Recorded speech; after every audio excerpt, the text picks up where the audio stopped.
All right. Well, our time together is winding down, and I've got just a couple more lessons for you. One of the things that really impacts decision making is politics, and politics is a topic that we all hear about. We it's in the news constantly, you know, but it's really hard to understand until you really kind of live it, particularly when it comes to your organization. And so I've seen students do really well after they get out and navigating their organization politics, and then others don't do so well and with this particular topic. And then we're going to look at it from not only organizational politics, but then come back and talk about how that organizational politics impacts our decision making and some of the things that we can do to help us make good sound decisions within that political spectrum that we're working with within that organization.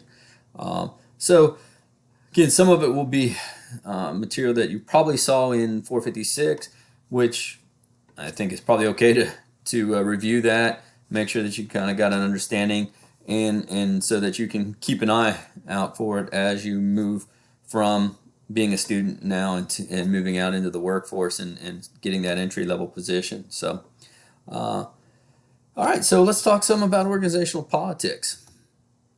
Let's start off with kind of giving a definition for what politics is. And politics is just basically the activities to acquire, develop, and use power and other resources to obtain future outcomes when there is uncertainty or disagreement about choices. And so a lot of times you'll see people using their political influence to sway other people's opinions or other people's decisions. And so that's where we really kind of get into politics and the decision making. So politics is all those activities to acquire, develop, and use power and other resources to obtain future outcomes when there's uncertainty or disagreement about the choices. Okay, so we'll think about that as we're talking. This is what politics basically is, and to kind of have a good help us with our understanding, we have to kind of look at this one aspect, which is power, because power plays a key role in politics. Who has the power? Okay. So we're looking at power. Power is basically the ability of one person or department in an organization to influence other people to bring about desired outcomes. Okay. So that's what power does. Is power is influence. How much influence do we have on others? And in this case, you can look at it from a individual standpoint, but you can also look at it from a departmental standpoint. Some departments are going to have more power, and you'll find this out when you go out and into organizations. And they sometimes seem like they get all the resources. They have the director or ear, and they seem to get whatever they want because they have that ability to influence others. Okay, so power is all about influence to bring about the desired outcomes that they're seeking out. Influence is basically the effect of a person's actions have on attitudes, values, beliefs, or actions. Okay, so the effect of a person's actions or a department's actions have on the attitudes, values, beliefs on others. Okay, so when we look at politics, it comes down to these kind of two very key aspects: how much power do people have, and how much or a department has, and their ability to influence others. Okay. So where does power come from? If we're going to understand power and we're going to understand it from a standpoint of politics, we've got to understand where power comes from. And so there's really kind of two overarching sources of power. There is position power. Position power is written, spoken, or implied contract wherein people accept either a superior or subordinate role and see the use of coercive or non-coercive behavior as an acceptable means to get desirable results. So think about it from that superior or subordinate role. Okay? When you go out, you're going to accept a job, and you're going to accept a job that's probably going to be entry level or a lower level position where somebody is going to be supervising you. They're going to have the ability to influence your behavior, influence your attitude, influence all aspects about your work. And where's that power come from? Well, it comes from, they can either coerce it, okay, threats, negative connotation, or the non-conservative, where rewards that they might give you to help get a behavior out of you.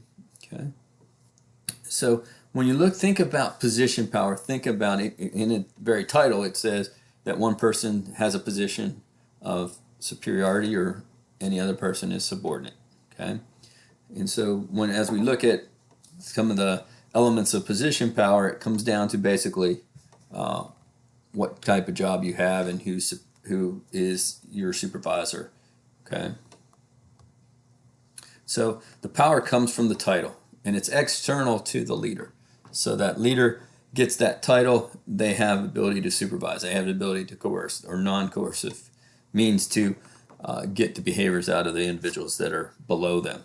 Okay. So it comes from the title or role, but it is external to the leader. Okay. Personal power is some attribute or attribute to someone who has character traits, attributes that are admired by people within the group. So sometimes people have power and influence your decision making based upon their characteristics. You like that individual so much that you'll do what they say because you want to be liked by them as well.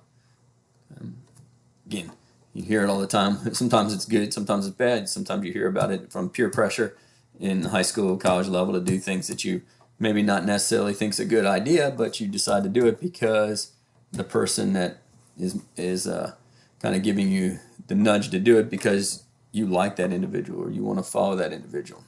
You look up to that person, and it's because of their attributes, not because of the title that they carry. Okay. So honesty, charisma, elegance, or eloquence, trustworthiness. Okay. In this case, it's internal to the candidate, or internal to the leader. The leader has those traits inside, and that's what makes you want to follow. What gives them the power to influence your behavior is what you want to be. Now, think about it. Probably a lot of you come from the sports realm, and you may have been one of these individuals that you had the ability to influence other people's behavior because they wanted to be like you. You were a leader on the field. People looked up to you because of your skill sets, or because they trusted you. They thought you had the best of the team, and you were looking out for their well-being, so they followed you. You influenced their behavior because of that. That's this personal power. Okay? It doesn't come from any title. It just comes from people want to follow you because of who you are. Now, when we look at position power, there's kind of three different elements to position power.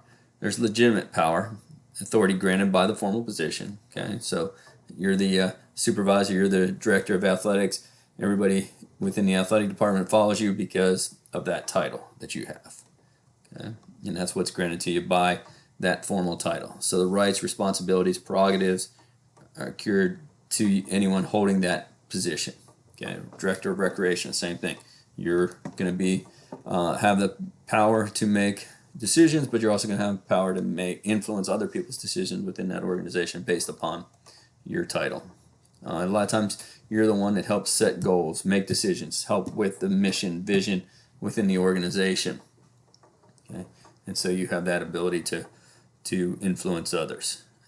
Okay? So there's a power that comes with that. That's legitimate power under position power. You also have the ability to give rewards. Okay? You've all probably had an opportunity to get awards or rewards from leaders that you've had, and that kind of drove you to work towards something, and it influenced your behavior based upon that. It influenced your decision making based upon those rewards that they have the opportunity to give you, and that comes from position power. Okay, what can they do? They can give you pay increases or raises. They can give you promotions. They can give you more physical resources. So those are all rewards that a leader can give you, but again, they're influencing your behavior through these rewards and influencing your decision making as well. The last one is coercive power. Coercive power is the ability to punish or recommend punishment.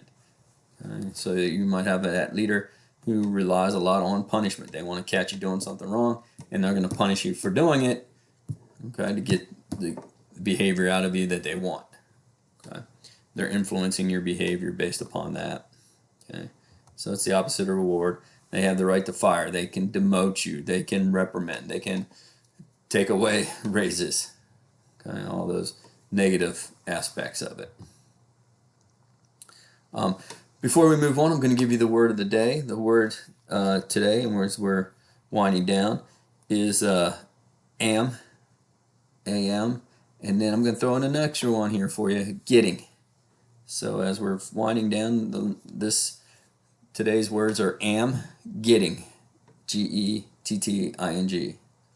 Okay, so those are the words of the day as you're moving on.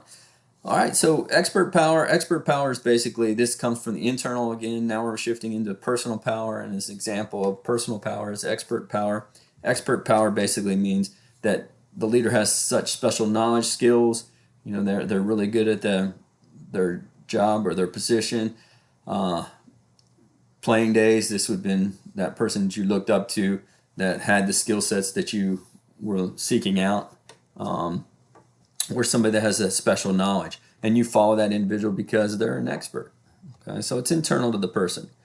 Okay, and you follow along with the recommendations because they have that superior skill or knowledge, and it's usually gained from experience. They've been through what you've done, and you kind of trust them because they've already done what you're trying to accomplish or working towards. Okay, so you look up to that person because they're an expert. Similarly, another type of personal power is reverent power. Reverent basically is those personality traits, characteristics. You respect, admire that person. You want to emulate them. You know, did you look up to somebody that might have been older than you, that had a position that you wanted, and you want to emulate their behavior? Because that's reverent power. They influence your behavior because you want to be like that individual. Okay. And so it's dependent on personality, personal characteristics rather than title. Title doesn't matter here. What matters is you want to emulate that person because you like them, you like what they can do, you like their characteristics, okay. And you have a strong identification with that leader. Now the last one here is informational power. It's similar to expert power, but where expert power occurs constantly over and over and over again with that individual. Informational power comes from one particular situation. You have the information that others need for that one particular situation. It might be you're very knowledgeable on the changes that have been made with pool safety and maintenance. Well, now you come back, you share it with the group, but you're the person that can influence others' behavior because you have that knowledge base. Okay, you're seeing, you know, some people have a lot of informational power right now with the whole COVID pandemic because they have knowledge that others don't. So symptoms and guidelines and treatments, all those things, they have the power for this particular situation. So they have the knowledge that they have the power in this particular situation.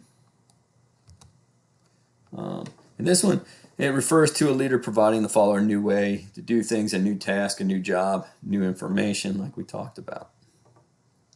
And the leader persuades the follower that the new way is more effective, more efficient. Okay, you're seeing that kind of battle playing out in the press a lot as we're going through this COVID. Okay, who the leaders are, what suggestions are viable, and they try to stay relevant. Right, and we'll talk about that in our next lesson as well. So this is kind of just a way to keep track of them: position power versus personal power. I'm going to stop here, and we'll pick up the last couple slides on power and